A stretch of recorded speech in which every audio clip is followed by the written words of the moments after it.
Day TV fundamentally mindful.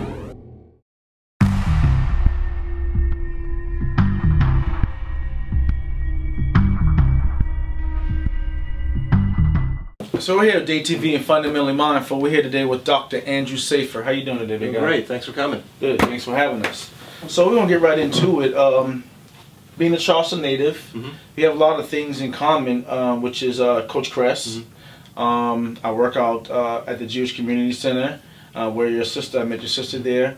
And she had a lot of time with Coach Kress and come out in basketball. But our main reason why we're here is talk about the service that you do, and talk about how that relates to our modern day athletes and injury that they're going through. But first, let's talk about the young Andrew Saffer coming up in the Charleston area and playing sports.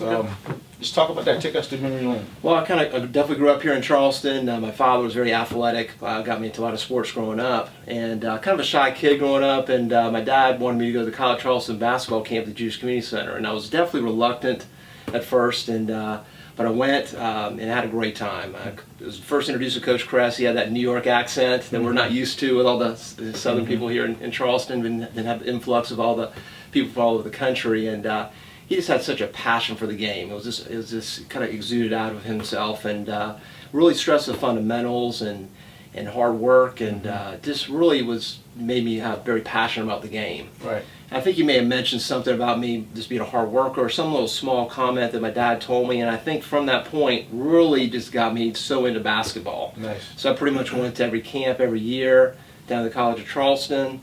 Just remembered just all the drills that he taught us, the fundamentals, the hard work, and just really followed all the teams growing up. Just all the great teams they had when they won the NAIA championship with Steve Yetman and Greg Mack and all the great players, and this is really good memories for me growing up. Nice. And so you did attend the College of Charleston, and you did majored in pre-med. Yes, I did. I played a little bit of high school basketball and tennis, but wasn't able to get to the next level. But majored in pre-med. I wasn't sure where I wanted to go with medicine, and realized that I had foot injuries my whole life, flat feet. I went to a local podiatrist here in town, Dr. Kalinsky, helped me a lot, and I figured out that we can do some sports medicine with podiatry, and really got focused. So my grades really improved at College of Charleston my junior year. Got focused, knew what I wanted to do with sports medicine and podiatry, and got accepted to school in Ohio for 4 years. And I kind of bring us right back to the same thing we're talking about, because then here you're a young student athlete, had foot problems, and you went to go and get it checked out.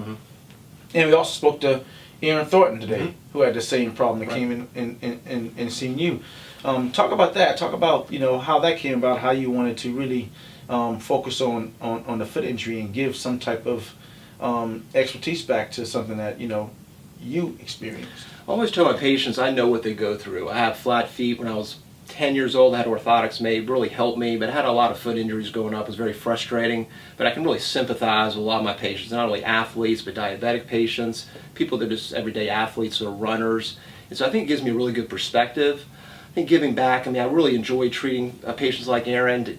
It's enjoyable to really treat him very simply with the custom orthotics and make him better pretty quickly to get back to soccer and basketball. So it just really means a lot to me, and makes me very passionate for what I do. Nice. And something that you focus on and talk about is the heel.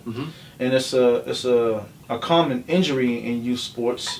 I won't attempt to try to name it, but can you tell the community about that injury and how you help to better athletes when that comes about? I think it's very important to know that anytime a patient has heel pain, or you talk to your friends and complain about heel pain, it's not always the classic plantar fasciitis, which you may have heard about. It's a ligament issue on the bottom. Very important to get evaluated for it. It could be a nerve injury, it could be a stress fracture, it could be a growth plate injury like Aaron has. And I think the key is really the correct diagnosis. And in our office, we have digital x-ray and ultrasound, and really able to evaluate patients in the office and just make them better. And so I think that's really key to get the correct diagnosis. And it's definitely, without a doubt, our most common diagnosis we see. But you do stress to get it done early. Without a doubt. We do have some patients that do self-treatment at home, which is fine. But if it doesn't get better in a week to 2 weeks, it's not really normal to have foot pain. So if you have a stress fracture and you're walking on that stress fracture and you think it's plantar fasciitis, it could go into surgery. So I think catching it early is really the battle. If you can get it treated early, that can really help and and make you recover faster. And I think that's something that Aaron talked about because he said he thought it was just a little bruise at first. Exactly. And he kept pushing it off, putting it off, and then it, kind of crunch time when he had to get it taken care of. But the season was coming up. Right. So athletes really need to, take heed to your body and go get those things checked out as much as possible. As we met, earlier, Dr. Saffer, and Day Foundation just brought you on board as one of our sponsors. Talk about, why you choose to, be a part of the Gus Macker of Charleston and Day Foundation and help us out with, our whole thing with the oatmeal recipe approach. Okay. Well, I didn't really know much about the oatmeal recipe until we met and spoke about it, and I really think it translates into all professions, any profession you're really in. I think you need all three components. If you're just doing one, it's not going to work. And I know you mentioned the first is education.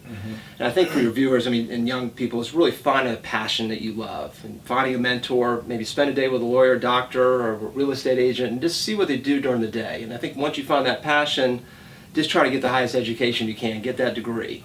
And I think that's very important. And also experience. For me, I was able to, in residency, go to the Cleveland Cavaliers podiatrist and work with him. Nice. Unfortunately, LeBron James wasn't there at the time. He was in Akron, couldn't get any tickets because he was such a great athlete back then.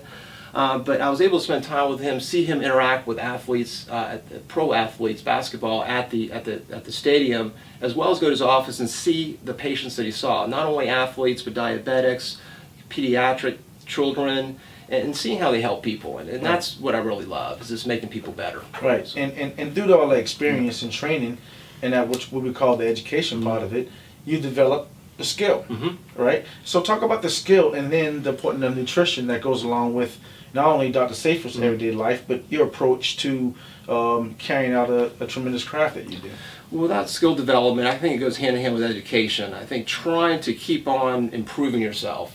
Skill development for me after podiatry school was just going to residency, trying to get the best training I could for foot and ankle surgery. And from there, never being complacent, always trying to learn more. There's always somebody better than you, like in basketball, such as in my profession as well.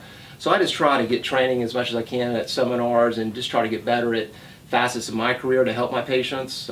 Social media is something that I never was trained on, but now we use Facebook and Twitter and blogs to really educate our patients. So I think it's an evolution, just trying to reinvent yourself and never be complacent. Nice. And then going into nutrition, I have two daughters, one that's 5, one that's 5 months, so I'm definitely tired in the morning, but I can't do anything about that right now. But I think nutrition is definitely key. I know we talked about oatmeal. I've actually tried to eat healthier in the morning, staying away from the carbohydrates. It does give you more energy, and I really try to set a good example for my patients. I try to keep active and exercise. I feel better about myself. I think I set a better example for my patients. Makes my mind clearer. And just, I think eating healthy and exercising is really the key. And so I think nutrition is very important. And I just think all three really need to be worked together to be, to have a full career in whatever you do.